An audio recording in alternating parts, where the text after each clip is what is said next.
this off. It's my pleasure to welcome everybody. My name is David Hart, and I'm the director of the Mitchell Center. So thanks for coming. You can see things going by here. This is a talk that's going to take place in a couple of weeks. Billy Halperin will be here. Very different kind of talk about what it means to run a local land trust. Bridie is giving a talk 2 weeks from Thursday at the Sustainability and Water Conference in Maine, down in Augusta. This thing's been going on for about a quarter century. The Mitchell Center's been the host for pretty much the whole time, and I'm not sure I've seen anything like this anywhere in the country. So if you haven't been and you want to go, sign up, get on the website, and Bridie will be giving the keynote. And I'll just note that Bridie's over in communication and journalism, but other keynotes have been given by 2 members of the National Academy of Sciences and a Nobel Prize winner. So I don't know if that means maybe down the road we can expect Bridie to get some recognition like that. Find out anyway. So let me jump right into a little bit of background about today. It's a pleasure to have Rob Riley here from the Northern Forest Center. I'll say a little bit more about Rob in a second, but the Northern Forest Center was founded in 1997. Northern Forest means exactly what it sounds like, across northern New England, New York, Vermont, New Hampshire, and Maine. About 2 million people in this area. You can't find very many of them in northern Maine, but if you spread across that whole area, you can track them down. One of the cool things is that the Northern Forest Center is all about thriving communities, healthy forests, and innovative and resilient local economies, which is language a lot like we use whether we're working in working forest communities or we're working in working waterfronts along Maine's coast. Future of forest communities can include things like manufacturing, wood heat, forest recreation. Again, a lot of things that go on here at the Mitchell Center with various projects and with partners across the university and the state. So a little bit more about Rob. He's been the director of the Northern Forest Center for over 10 years. I just found out he was a history major at Bates College, and I'm sure you guys can think of a few other extraordinary history majors from liberal arts colleges in Maine, or if you can't, let me just mention Senator George Mitchell from Bowdoin. And in fact, probably most people don't realize that he was definitely headed to becoming a history professor at probably a liberal arts college if things had gone the way he planned, and then he bumped into Ed Muskie and things went a different path. So there you go. Rob's got a varied background, certainly a lot of work on community and economic development. He's been a farmer and a logger. I tried to talk to him, get some advice from him about skidders a minute ago, but he told me that he mostly worked with draft horses. So that's real logging. And it's wonderful to have his colleague Mara Adams here. She's a NFC program director, so some of us are going to meet afterwards and talk more, and we're looking forward to that. I think we just got started talking, and that conversation will definitely continue, that sort of how does something like a university, a research university, with all its breadth of expertise of faculty and students, kind of meet up to meet the needs of the world that complement something like a wonderful NGO like Northern Forest Center. And I think that's a work in progress, at least here at the Mitchell Center every day. But one reason we wanted to hear from Rob and hear about the work of the Northern Forest Center is to see kind of how we align what we do and what the students and faculty want to do with those kinds of ways of linking what we call linking knowledge with action. What an idea. So the title of the talk is Reinventing the Forest Community, Honoring Tradition While Igniting Innovation. I'm sure he doesn't mean igniting. I'm from California, and we don't talk about igniting and forest. We never put those words close together, but you probably didn't mean that, did you? Okay, so welcome, Rob Riley. Just get you out of here and into the other one. Okay. So you're up here. I can do it. I'll do it down here. And then, while David's pulling this up, just so I know who my audience is here, how many of you are from Maine? How many of you are from northern New England? All right, I can't really go through and say where the heck the rest of you are from, but at least if you're from northern New England, are you from a rural community under, let's say, 25,000 people? All right, any of you from the Northern Forest region, which we'll get to? All right, so we're down to a small number. But I think that what I'm going to try to get through today is hopefully touch on a few issues that you find are interesting from an intellectual perspective, but also from a practical one. I'll share with you a bit of some of the trends that we're seeing as an organization and informs our work. A little bit of what we have learned as a result of doing some work on the ground, as well as in the public policy space, and then share hopefully some lessons that we have learned. As I like to liken us as we're both entrepreneurial and a very highly learning and adaptive organization. So we're not the same we were 20 years ago, not the same we were 10 years ago, but the changing world and context around us requires that we change too. So it's going to be a continual theme. One of the things that's interesting when I step into this type of room is the notion of what does sustainability mean to you all, and that is a whole weekend symposium unto itself. But I'll just share with you the way that my lens comes into this is really about how do people survive in a landscape and make a viable living and livelihood for them and their children that allows that natural asset to be perpetuated into the future. They add value to it, they steward it, but it's a different lens than others might look at. How do you make sure that the landscape is protected from people and human impact? And we look at this as really about a symbiotic relationship between people, stewardship, and the land. And there is a necessary component of economic activity and development from that land, because let's just say we could have a conventional or unconventional valuation of that land, one that is spiritual, one that is monetary. So we have a lot of different conflicting, perhaps, but also complementary notions of what sustainability is and what the value and relationship between land and people are. And we're constantly exploring that as an organization. So, to the presentation here, and I'll try to keep on time to leave questions, or time for questions at the end. One thing I'll point out is this is our new logo. We just pulled it out over the last couple months with a new tagline of Live the New Forest Future, which is a theme I'll come back to. But one of the things that we get continuously sort of tied up with is people look at us and they say, "Oh, what are you doing to conserve trees lately?" And we say, "Well, that's not kind of what we do." So we need to kind of represent ourselves so that people look at us slightly differently. So this, in case you're wondering, is poppy. It's not red or orange. It's poppy. So your design colors, just so you're on it. This is the Northern Forest. 26 million acres of forest, shares some continuity around its forest type. But really it's put together from an economic perspective. This is really where pulp and paper began in this country. International paper in the Adirondacks to Great Northern paper in northern Maine. The socioeconomic region here hangs together along with those wood flows. Back in the early 90s, this is when a federally designated group came together, the Northern Forest Lands Council, to look at the transition within what was a highly integrated economy where paper companies own the land, own the processing, own the power sources, and in some cases even own the market outlets. After that transitioned, the stability of the economics of this region radically changed, and that was a variety of other forces that we'll talk about later. But this is the landscape. Does anyone want to change their answer? Are they from the Northern Forest? Okay, we got one more. Two more, okay. So that either shows you no geography or we need to put some locators on there. But as you probably know, where are we about right here? Something like that. So anyways, some background and some changes. This is one of the things I alluded to. Land ownership patterns as you look at sustainability. Big push for conserving the land base as pulp and paper companies divested. This timestamp up in the center there is 1995. I wish I had a more recent data point, but the red is the paper and lumber companies. You fast forward to 2007, and you look at what's left of pulp and paper companies. That red, the rest of this, green has been transitioned to real estate investment trusts.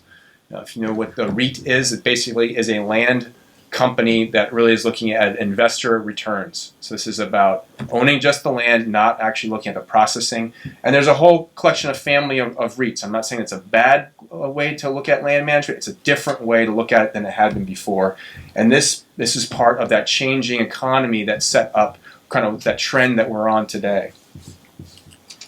At the same time, as that land was converting, all of these mills that were once employing thousands of people, providing high quality paying jobs, all closed in the span of, 30 years? To think about The community that was built around a mill was closed. I mean, radical change. Radically changed in employment. When you think about artificial intelligence, AI now, they're talking about picking strawberries. Think about a robot picking strawberries. I can't get my mind around that. But you look at automation and manufacturing, what took 1,000 people now takes 10 people to do.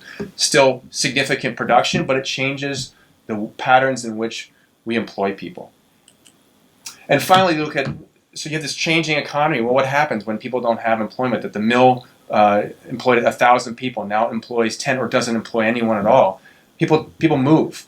So in this analysis over a 30-year period that we did, we went town by town because originally some of the demographers like to go county by county. But any county you look at, it's radically changing and differences within that county. So we decided to go a whole other level and look at the town level. So red is losing population. The yellow, I wish this color was better. I don't know as if it's as visible for you all, but the yellow and the light green are unstable, kind of transitioning, and stable means it's okay, but I also think that's on the brink of outflow. And then the dark green is some growing population. I would acknowledge that 5 new people into a community is a growing population. That's not a radical scale, but there is fluctuation in here. But as that transitioning economy, we have differences in household income as they come forward. So again, lowest income is in the red, the highest is in the green. And if any of you know the upper valley of New Hampshire, where you have some dark green, Hanover, Dartmouth College, Chittenden County here, this is Burlington, not quite sure what that one is, but very, very few other dark green. And if you look at the national median household income, now 6 years ago with 53,000, that means that any red and yellow were under the national average for income. So we're losing what was a very high per capita income employment base as this whole economy is transitioning. And as a result, lower incomes result in a higher poverty rate. The story will turn around very soon, hopefully. But the point is that we're in a challenged transitioning place, and from a sustainability lens, the idea is, how do you think about the landscape and the communities and the economy? It's very complex, and we're in the midst of thinking about that organizationally, trying to jockey many different constituencies and many different types of disciplines, which I think is kind of the heart of what we're all working on here, to try to untangle this and think about different solutions for this place. The other thing I'll throw in here is that 2 years ago we had a very significant election in some minds that put rural people in a very different light from a national media perspective and from a national congressional map perspective. And Maine did buck that trend. But really, the headlines were Revenge of the Rural Voter, how Dollar General became America's store of choice, we're stranded in the dial-up age, we're the new inner city, on and on. These different headlines that basically reinforced for many the backward nature of where rural places were. We don't believe that, but this is what is being told to major metropolitan news readers, that something is wrong here. We don't know. The challenge here is this: all these dynamic things are at play. We have not talked about changing climate, but we know that storms are getting more aggressive. We have a different way in which weather patterns are coming through. Globalizing economies is something that ushered in the change of existing pulp and paper. And in the last year, we have a Chinese company just up the road buying a mill and investing hundreds of millions of dollars in Maine through 2 different mill outlets, as well as within the state of Wisconsin. Very interesting. Shifting populations we talked about. Securing energy. Anybody following the Central Maine Power transition plan right now? The same within northern New Hampshire. Hydro-Quebec, bringing hydro, renewable energy into a major demand area, and that is causing a lot of consternation as to what rural areas play in terms of energy issues. With valuing nature services, the Obama administration had when they were participating within the Paris Climate Accord, their chip on that we're bringing to the table was the carbon sequestration opportunities of the U.S. forests. Well, clearly we're not participating in that now, but that was a major value of carbon sequestration for for greenhouse gas emissions that administration was looking at. And we see that with water, with the Crooked River watershed in Portland, looking at upstream conservation of land for downstream water use. We're starting to see this as a different way of valuing things. Varying financial resources. We see a push-pull on state and federal resources. We see philanthropic dollars. We see investor capital looking for these returns. How do rural populations handle this? And the last thing I'll mention that I start off mentioning is the diverging politics. When we look at rural being traditionally seen as Republican, urban traditionally being seen now as Democrat, how can we create a link across this divide so we actually are addressing the universal problems of this country, of education, of food security, of defense, of all these different things. And we feel as if that divide is not one that actually helps us to be thinking about systems, about how we are interacting as an economy, as a community, and broader ecological systems. So who are we? Why are we here? Well, we try to take all that information and enter into the conversation with different partners by bringing innovation and investment to local communities, really thinking about how we connect people and the economy across this forested landscape. For some free thing that I don't have, just pretend I have something free. Anybody know what this community is? And if you get it right, I'll give you a muffin off the side table. Littleton. Oh, close. In the neighborhood. Anyone else? Lancaster, New Hampshire. This actually is looking north away from Littleton, which sits behind, but very good guess.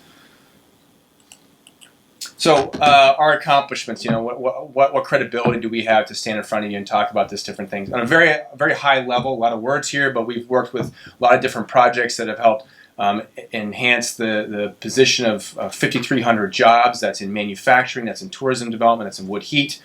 We've helped through some of our different financial transactions to help secure 250,000 acres for community benefit and leveraging over $200 million for the region's projects. So we think about jobs, place, and investment being critical pieces to measuring how we are moving forward. And this, hard to read, you don't need to read it, really just to say this is the landscape, the white that we saw before. It is out of our annual report, which is sitting on the back table back there. But these are the projects that we've been involved with in the last year. And I'll point your attention to a few of them, particularly in Maine. Maine has been a very vibrant learning laboratory for us in thinking about how we not just work across the forest economy, but then really where do we dive more deeply into some of the different communities that are within that changing economy, and what are some of the solutions that we apply based upon some of those grassroots partnerships we put together. So over here in the Bethel, Rumford, South Paris region, we've got some stacked projects. Greenville, some more, and then Millinocket, which Moore and I are headed to on our way out of here to check on some projects that are underway there that I'll talk about. The thesis that we had early on with our organization was that if we invest in the forest economy, considering deeply about that stewardship and long-term sustainability of the resource, that by default communities would benefit. Meaning we had good jobs. This is how this region grew. Good jobs would lead to more people, which would lead to stewardship of the place.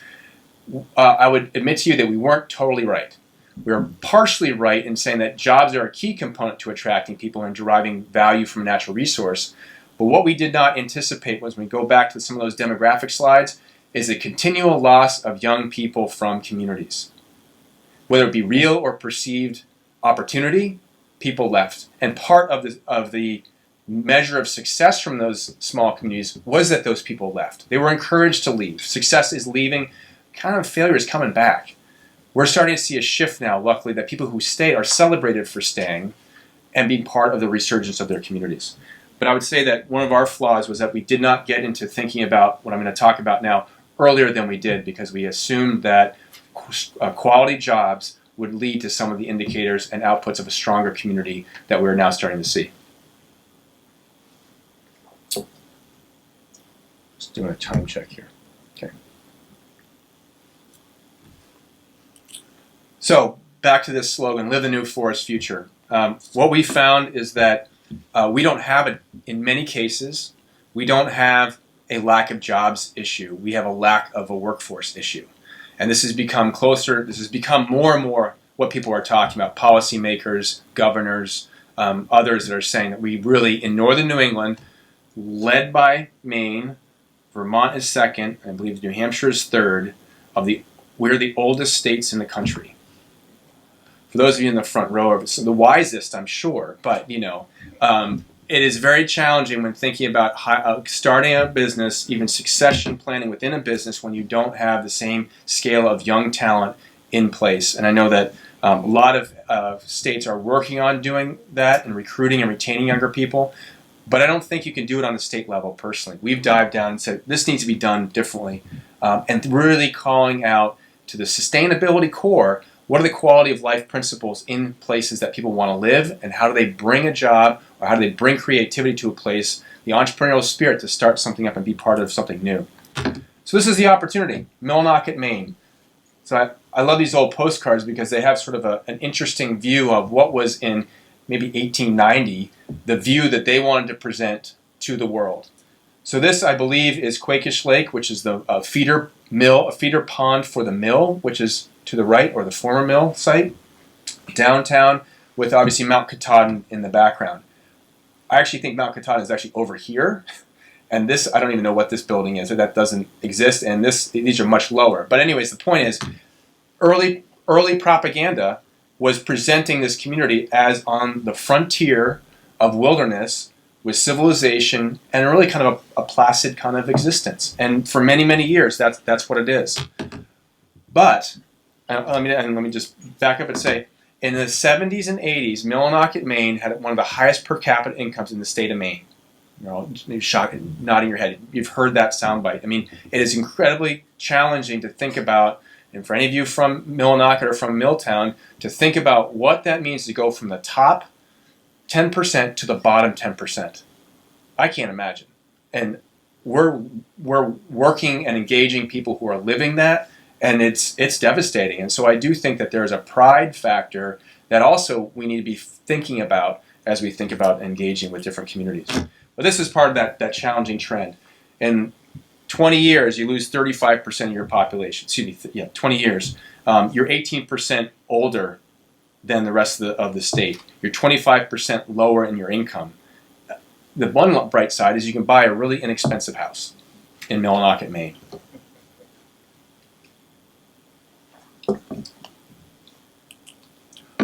But one of the things that we're seeing, and what we're really trying to be a part of, is how do we think about the transitioning communities that historically have been built by new people moving in. You have a loss of people. How do you integrate from away and from within in a way that's meaningful, that's authentic, that is really about how you co-create opportunity for going forward? So this is one of those tables of in-town people, out-of-town people, state representatives. We're looking at how do you create a future for Millinocket that is locally rooted and driven by energy from there. And we like to say kind of in the context of the region and the global trends that are going on around it. There's an element of how do you get on the map? How does Millinocket get on the front page that is different than the rural media of angry voter, of this and that? Anybody run the marathon? Nice. Did you run the full marathon or the half? I failed at the half, last year. I like your honesty. But I think a half marathon is just far enough, But I think what happened here in the course of 3 years, you go from, the numbers are, I think, 100 and some odd people participating the first time to, 1,000 when you did it? Yeah, last year there's like 1,300. An amazing, and I met the guy, Gary, who runs this. He also runs the marathon on Mount Desert Island.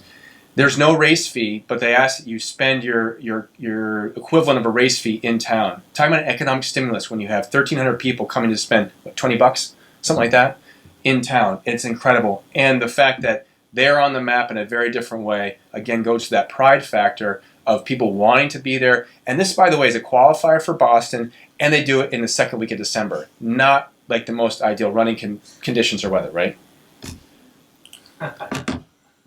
Yeah. So you also have Matt Delaney, who has become one of these stories that we love to tell, because Matt came from the Syracuse library system when he and his partner, what's her name? Abby? No. Oh, okay. Anyways, Matt came really seeing that the Millinocket Library was basically closing. They're now almost to the end of a $1.7 million capital campaign to reinvent how this library is sitting in the context of building that community. It is incredibly inspiring, and he's part of this new leadership that has come in and just engaged hundreds of volunteers from the region to participate in what that civic institution, like a library, can and should be as part of the community.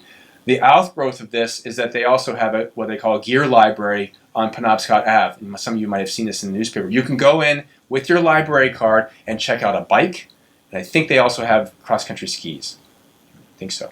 But the point is, I was up there one day walking through, and there was this mother and a daughter checking out a bike helmet. What an incredible way to extend this compact of trust and relationship with the community, and taking that an institution that some would say, well, in the course of smartphones and stuff, who reads a book anymore? But the fact that it's evolving to meet the needs and fill a void within the community is just incredibly inspiring. So we're partnering with the library on some projects.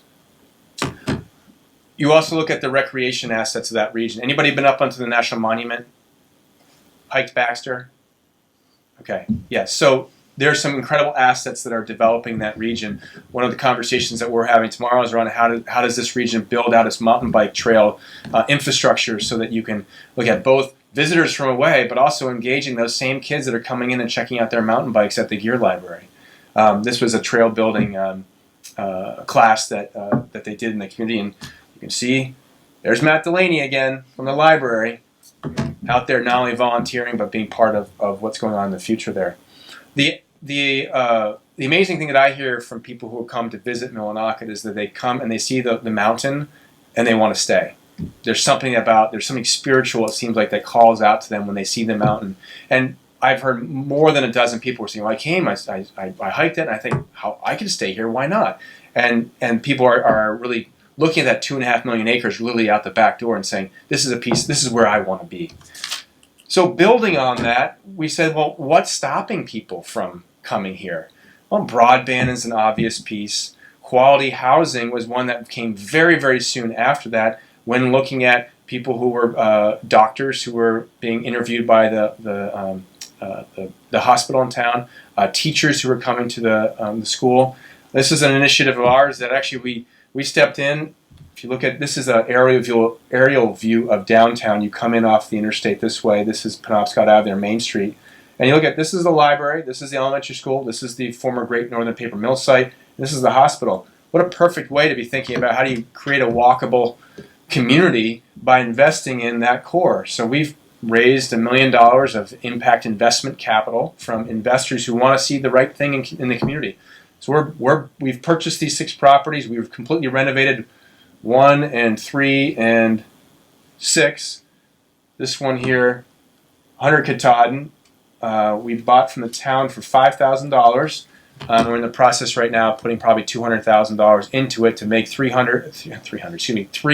apartments heated by wood heat, back to our forest economy mission, using local flooring and siding vendors as much as we can, but really looking at how do we create a new quality level of living space for rentals that people can come test out the community before they purchase a fixer-upper, because there are a number of fixer-uppers that can be acquired there. For right now, 2 years ago when we started this, the median property cost was $34,000. You can buy a house for $34,000. More recently, it's gone up to $56,000, so roughly a 20% increase over 2 years. That's good when we're still well below what the average median price was 10 years ago. So think about asset appreciation. People always talk about, you buy a house, it's an appreciating asset. Well, for 40 years, it's been a losing asset for the community. That's a challenge. So we're trying to help repivot what that looks like. And this is what we're putting inside. You know, we're taking out walls and exposing chimneys, putting new flooring, new cabinets, kept the tub. Somebody left the piano, so we worked around that. But the idea is light, airy places that you would think you could get in Portland, but you can actually get those in Millinocket, Maine, and tie into high-speed internet and be part of the community that's revitalizing underway right now. So as we look forward, this is really about some of these different building blocks, and how do you really look at integrated investment? So this brings in, as I mentioned quickly, impact investing. These are investors, individuals, foundations who are not looking for major financial return on their investments. They're looking for major community returns. And a nominal percentage investment. We're also looking to stack on top of that federal investments. So we're tracking what's going on at the federal level for the Farm Bill, for other different federal agencies about how they can align around community redevelopment as it stands now, not as those programs did 20 years ago. We're also looking at philanthropic investment. There's a robust nature of foundations in the state of Maine that are interested in what does this look like on the ground, and we're tapping into some of that. But these stars are largely sort of illustrative of, as we move forward, we have historically done a lot across a big region. But as I showed you those circles on the map, we're now sort of thinking about how do you think about the forest economy that goes wide, but then how do you think about deep integrated investment when it comes to place?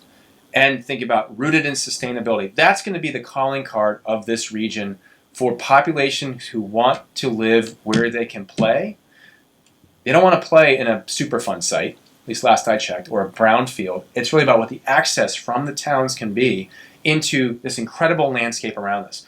We are at a disadvantage here in the east to some degree based upon historical land patterns compared to the Intermountain West that is seen as a panacea of outdoor recreation for young people. Well, I don't want to have their issues around the cost of housing and development that's going on in some of the Intermountain West, but we can have some of the elements here within these communities as well because of this incredible landscape that has been stewarded by public, private individuals and corporations over time.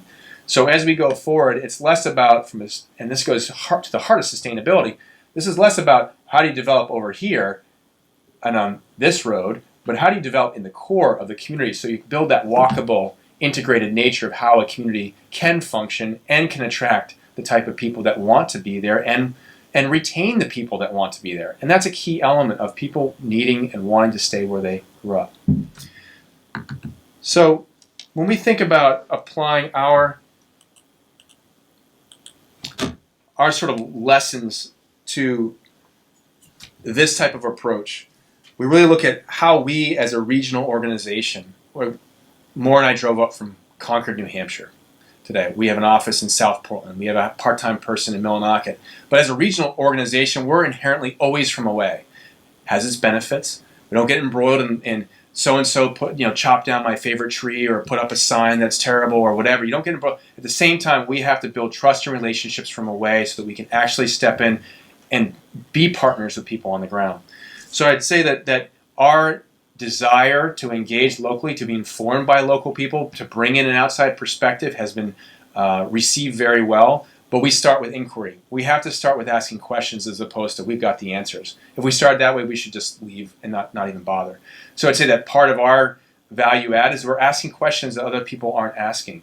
And that is in the effort to say, what does it mean to you as the community to conserve this landscape or to drive this type of economic trend or to think about building out trails? It's not for us to impose, it's for how do we help get behind them to move that project forward. We also play as a regional partner an intermediary role. That's a term that we use. Sometimes there was a prompting sheet that David sent around and said, think about yourself as this or honest brokers. Well, I think in a rural place, as long as you say, I'm here as an honest broker, they're going to think of us as pretty dishonest. So we think of ourselves as an intermediary. How do we play between these larger systems and people on the ground and look at filling gaps that aren't being filled by the local or regional capacity that are being brought in? As I mentioned, we're looking at how we leverage different forms of capital. And this is capital that has returns to the community. I would say that those of you who follow the financial markets, there is so much capital out there looking for unrealistic returns. And that starts with forest land. When companies are looking to get 12, 15, whatever percent off of forest land, some people tell me that the natural cycle maybe will get 2 to 3% in the northern forest. And I'd bet on that one.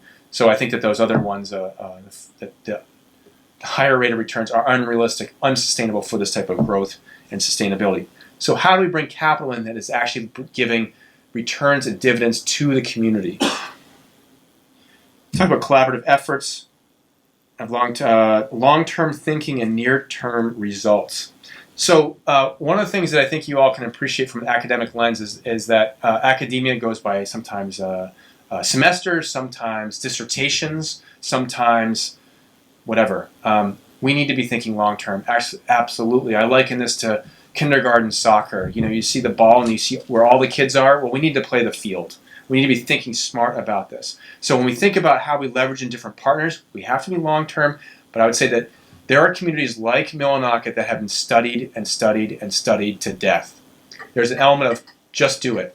Do it smart, do it with that local perspective in mind, but let's think about how we build a broader strategy that takes into consideration local people, but it has outcomes and those tangible results in mind. You would not believe, going back to when we put a roof on this house, how it was the talk of the town, a roof. Because a roof had not been put on a house in town in years. So it's just the effect of actually doing the work is one that is it has been quite remarkable to observe. And the last thing I'll point out here is that, as I mentioned before, this notion of local pride is not to be underestimated or glossed over as something that is sort of a secondary. It is to the heart of how we within communities think about ourselves. We are a reflection of our place, and I think that we need to make sure that as we're moving forward, we are putting out new headlines. We are self-promoting the change that's in communities. We're highlighting people who are living the new forest future, and that comes at any age group, at any type of work and background discipline. This is about how we bring back some of the vitality and the idea of purpose in some of these different communities that have been lost, such that we get to this, and this is a great academic term, I think, so that we create enduring opportunity in place. That is what I think sustainability is. Enduring opportunity. How is something that continues to feed on itself and build, as opposed to how are we managing decline or managing for today?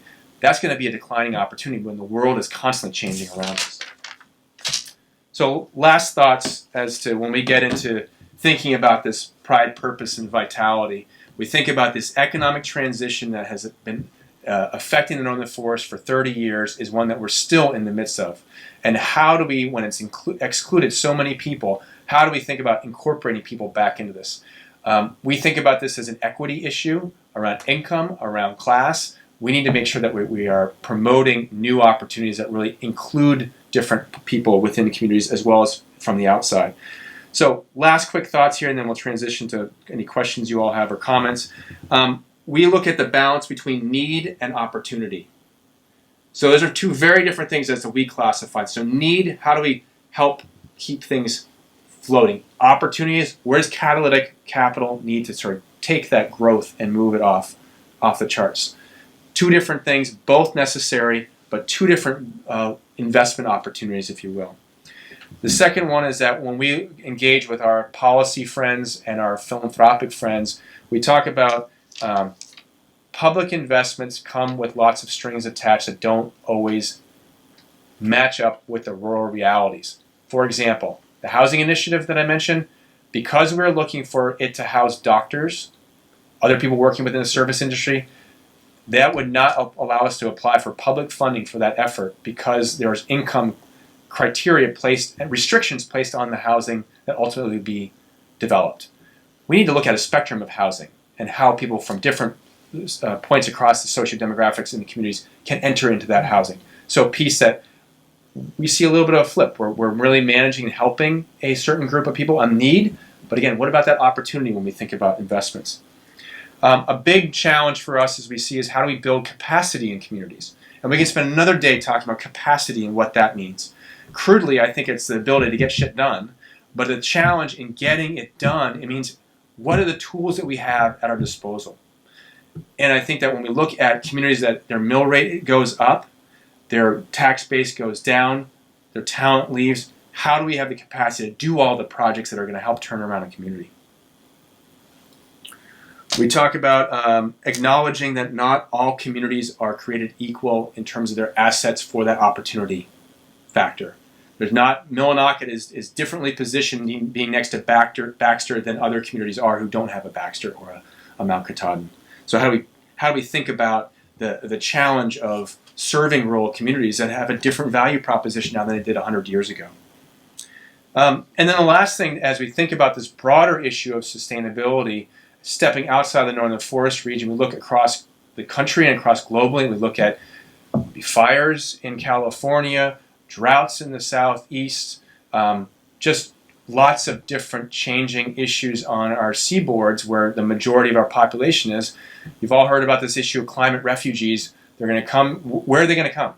Well, I first would probably think, well, where water is. Well, thank goodness we have an abundance of water. But what does that mean when we have people who are suddenly, the outflow has turned into a return flow, and we don't have the structures, the support systems on the public or nonprofit side to help channel that investment and that development in places where we can retain the historic integrity of these communities, that we don't become some place that we're not, because this influx of people and the challenge of being economically distressed says, okay, we'll take it.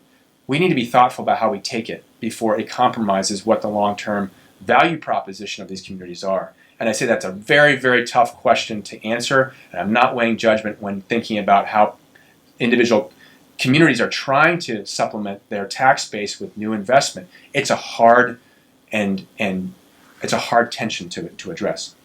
So all of these things we're, as I said at the start, we're a learning organization, so this is just sort of a tip of the iceberg of things that we're learning. But these are some of the macro trends that we're trying to address as we apply it into our work in the forest economy and in the communities we're working with, and as we're trying to really bridge back to folks like you as well as on the policy level. How do we think we're going to do this better in the future so we reposition this region for the next century of really an incredible relationship between land and people? So thanks for coming today, and I'm happy to take any questions or comments you all have. Open it up.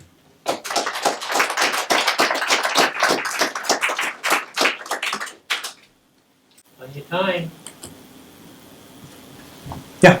Hi, I have a question. I'm Erica Kaufman. I'm with the Forest Society of Maine, and I grew up in Dover Foxcroft, and I have actually worked for Baxter State Park. And I'm interested when you talk about the Northern Forest Center and gaining trust in that community. How do you deal more with rebuilding trust, like within those communities, and in particular between Millinocket and East Millinocket, that sort of has this long history of being rivals for more than just, high school basketball. Right. Especially when you're drawing from such a small pool of people who could be your potential leaders. Great question, and I would never say that we've figured anything out. So this is our point in time right now is where we are with that. One of the things that we will try to never do is overpromise and underdeliver. And in a conversation with Millinocket, East Millinocket, Medway, those other communities, we said we need to focus on Millinocket. So we both made friends, and we didn't make friends in that same statement, but we believe that we want to demonstrate the boundaries of where we're investing, where we're engaging, because we believe that if we go deeper in a place, then we have a higher opportunity to replicate what that success might look like elsewhere. And it also doesn't confuse people that we're going to be doing something we're not. And so I think that from our perspective, being as transparent as possible has helped. At the same time, it is an omnipresent challenge that's in many, many communities. Northern New Hampshire, Berlin-Gorham goes through the same thing. And interestingly, it seems to all come back to basketball. I don't know what it is about basketball, but that's what everybody cites. It's not football. For some reason, it's basketball. But I think that acknowledge in that one of the significant challenges of scale and of school districts and the ability to serve appropriately. And so I think that in many cases, there's been legislative mandates on how you force that, so maybe you get away from it, but it doesn't always work, and it always has a boomerang effect. And I think we would all acknowledge a community loses its school, it loses it uses its heart in many cases. So yeah, no real clear solution, but the way we've approached it is just to be honest about where we are and where we're not, and what we can hopefully do from a spillover effect of the type of work that we're doing. Yeah. Stephanie McClagan from the Island Institute, also working for the sustainability of communities. I'd like you to talk more about that spillover effect. What are some of the ripple effects that you've observed from the work that you're doing in Millinocket or elsewhere that you've started to see the community pick up its own pride and really show its own capacity? Great question. There's different, maybe more themes than exact places, and I think it goes to some of the work that you all are doing too. When we try to do some of the promotion around broadband, for example, of how you work with 27 towns to create a regional broadband strategy, people are like, well, what? How did you do that? So that was one of just kind of like talking about different types of applications. One of the programs that Moore runs is with our automated wood heat, how to transition from fossil fuels to. We did a partnership with you all on some of this a number of years ago. But we did some investments in we call them model neighborhood projects. So in Berlin, New Hampshire, and Farmington, Maine, this notion of really going deeper, and people have done this with solar raises, they call it. How do you get a scale within the community to switch over to alternative energy? That in and of itself, people can wrap their heads around and say, I want to do that. More recently, this housing initiative we've taken off has been like, well, how do you do that? So I would love to say that we've figured it out from a community basis, but I think it's like you buying a car. You only see the car dealerships if you're buying a car. Otherwise, you kind of blur by it. And this, people are looking for what they're buying, and I think that's a hook into saying, how do we then talk about these other issues that you're facing? But I think that we're in the midst of this learning process, just as you all are. I mean, maybe you're working this 20 years, or you all, I think, are a little bit older than we are, trying to get community residents to be the ambassadors that talk about the change is another component. And we're trying to right now piece together some visits of bringing people from Millinocket to Berlin, New Hampshire, to Tupper Lake, New York, to think about how when you represent your community somewhere else, you actually see yourself differently, and again, that pride factor. And maybe you've done those with different communities. But I think that's kind of a little bit. I mean, it's not totally answering your question, but I think that's the challenge in looking at how do you create a model that's quote unquote replicable when every place is technically different. So it becomes like, how do you have transferable components of that then can be implemented? And what we're finding, quite honestly, is that we need to be a part of that. So our capacity helps to take that learning and bring it to other places because of the challenge capacity and limited capacity to do something different than has been done before. And again, we're in the midst of that right now. But great comment, question. Yeah. I'm curious, one of the landscape features that's intimately connected with the northern forest is water, in a world that wants water. And I'm wondering, does that come into the agenda focus that you're working on in this? Because I see, if I was living in a water-starved area of the world and had $10 billion, I'd be looking for purchasing some watersheds. Interestingly, we have been tracking a lot of conversation. I mean, we're about 5 years out from a big trend of bottling facilities. And then you have some domestic, Poland Spring being here, and looking at different assets from Kingfield down to Freiburg and other places about that issue. And there are some discussions around what the public resource and private benefit might look like. When looking at watersheds, there's an interesting model called the New York City watershed in the Catskills. Public investment in the Catskills has conserved the watershed for New York City. Similar with the Crooked River watershed in Portland, Maine, in terms of the water coming from the river without a filtration system because of that upland conservation. We have seen, and particularly with I think it's 11 different major rivers having headwaters in the northern forest, that the conservation community has been prioritizing and has done a very good job in thinking about whether it be dam removal or water flows or watershed management. But I think it's going to be an omnipresent challenge, less in the extraction of water, more in the development. And what does that look like for people who are saying, I'm going to move here because there are still some semblance of seasons and I can actually have some water. But I would say that we are watching that with concern, but have not dived into it. Just we're a small organization and concerned, but there's other things that are in the queue. But very good question. I know you mentioned that you're doing quite a few projects in the 26 corridor in Western Maine from Oxford up to Bethel. Does your organization focus on doing any projects in the Rumford area? Because you mentioned the housing investment projects that you're working on in Millinocket, and I can see a similar need for that in Rumford, which has a similar median value for their housing stock. Yeah, great question. And yes, Rumford is one of the target areas. We've got a great partner over there, Community Concepts. I believe they're a CDFI, Community Development Financial Institution. They have some lending. They have some business assistance. They also do a number of other different community-based projects. Rumford, because the mill has been active and still active, it's different. Black Mountain there offers a great recreation opportunity. One of the things that we've been really wrestling with some partners in that region are some of the poor health indicators in Oxford County that have improved. One of the partnerships really brings together a local trail group, Mahoosic Pathways, Oxford Hills Health Network, I think, and thinking about how you get people with those health needs out onto the trails that they usually perceive are someone else's. Well, those are for people who visit here. They're not for us here. So how do we have doctors, mental health aides, really write a prescription of being outside? So that's one small step. The other step is really looking at the SADs there, the school systems, and how are they innovatively applying applied learning to their population, so we increase the education aspiration of kids who are coming out of that school district. Other areas, broadband. You may know Rumford, maybe you're from Rumford.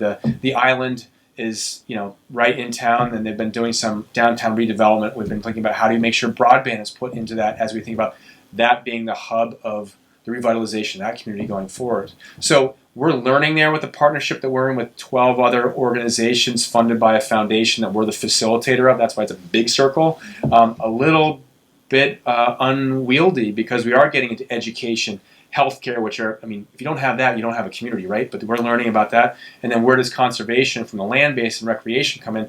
You shove in some major employers that are on the wood product side, wood heat. We've got a very dynamic space going over there with three very, very different communities. If you think about Rumford being the mill town. That's why I asked, because you've got Bethel and then you've got Rumford, and they're so close together, but they are so different. So different. Yeah. And that's part of the difference of how, to the question of transferability, spillover. You have a mill town, a recreation hub, and then South Paris being the county seat. What is replicable across those? And we are finding that broadband, health, and recreation access are right from the start. So think about those as foundations, but those are stretching us as an organization a little bit, thinking about this. Yeah. I'm curious how you're thinking about maybe when you get too successful. So are you thinking about issues of gentrification and kind of how are you thinking about that? It's a great question, and yeah, we are concerned about that, and how do we balance people who are there and who are living in place, who want to stay in place. It's a challenge because in many cases, and I'll take Millinocket for example, is that the affordability of homes weren't the issue, it was a quality factor. But how do we make sure we spread that across so there aren't dislocations? So another project that we've been working on is with another partner thinking about bringing some tax credits to basically renovate the old school that would be partially some lower income assisted living there, so that we don't sort of look at forcing out without that type of component there. Now that partnership may not come together, but the intent is there. Some have said, and I will acknowledge right now, it feels like gentrification is a long ways off. But I think that the conversations of thinking about equity, and equity is something that actually has been a externally imposed framework, and we need to think about how we talk about that differently in communities, because equity is not something you say, tell me about what you think about inequity. Like, well, I don't have a job. You take equity and shove it, but the point is, it's like, but what does that mean? Well, you need to have the pathways for education, for careers, for what have you, that I think are the more pertinent, tangible ones that transcend that deeper question of how do broader people prosper in this place. And so I would say, yeah, we're right in the midst of that. And I would say that we have pushed continuously with foundation partners to say, right now, our big equity issue is income disparity. And when we think about conservation of landscapes, there isn't downward pressure on people who want to stay in place that is unintended by conserving land. So think about how we balance the rush from outside to say, we need to save this land. And I say, well, who are you saving it from and for whose benefit? Let's start with those questions first, so we go to the heart of your question of how do we think about that local input to how they perceive the asset. I'm ranging from your question because I think it's a good one, but I think it's a complicated answer because it's a complicated issue, right? So I would say one example we did in northern New Hampshire, just based upon the town updating its master plan, is we were deliberate in partnering with them to engage new voices and constituents that hadn't been engaged before. One of them, which was sort of a slight offshoot, was 285 alumni of the local high school to give us their perceptions of what their community could be, what they thought it was, and it came out of roughly 3 groups of people: people who left and didn't come back, people who went away and came back, people who stayed. The more we engage people in that type of inquiry, the more we can be informed of the language, the priorities that they have, and how we actually are having locally driven solutions come at this question in a more, I think, a more tangible way. I'm not trying to dismiss the big question because I think it's right. I just think the language is wrong when we're trying to have that be relevant to people in community. Any other questions? Yes. You familiar with the publication Wildlands and Woodlands by Harvard Forest? Yes. That's sort of pushing to the northwest, as they say, because it's their plan for the northern part, northern region, talking about it, make the communities more self-sufficient. So producing their own food, producing their own lumber, producing jobs and so on. So, gentleman refers to Wildlands and Woodlands, which is was done maybe 5 years ago or so, a 20-year vision for what the greater New England can look like from a conservation platform. Am I translating this about right? And one of the things that I would say my critique and acknowledging the room I'm in is that a lot of the work that was done there was done by academics from away, looking at data and all good intent, but the challenge is how do you gauge people on the ground to how they actually implement the strategy. And I think that there was a disconnect in my mind, despite the fact I would say, yeah, it seems kind of like an interesting kind of thought about how you conserve land and balance the economic framework.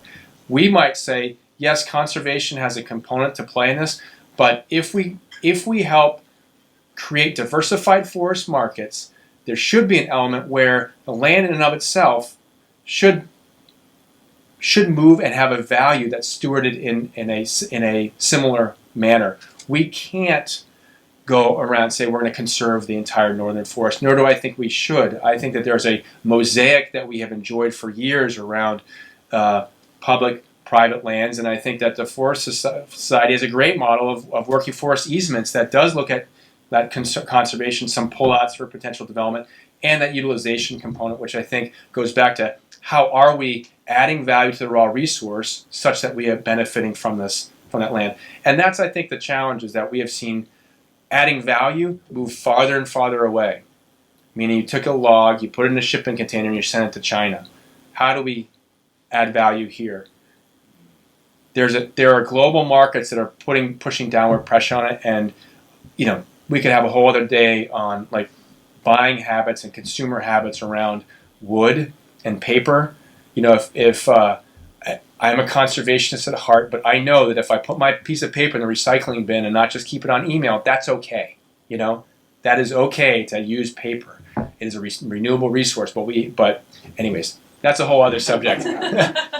But I think that the bottom line is that there are great effort strategies in looking at this Wildlands and Woodlands lens. If you haven't looked at it, you just put Wildlands and Woodlands in your search browser, you can go look at it. But again, I think that the balance of my response to that story would be that we look at how is that how do you adopt that type of strategy locally and move it such that the community is also economically part of that solution and benefits from it. So I think I'm looking at the time, and unless there's last minute questions or comments, David, you probably have to wrap up, right? Just to thank you for a great talk, and the conversation will continue. Great. Thank you all for coming.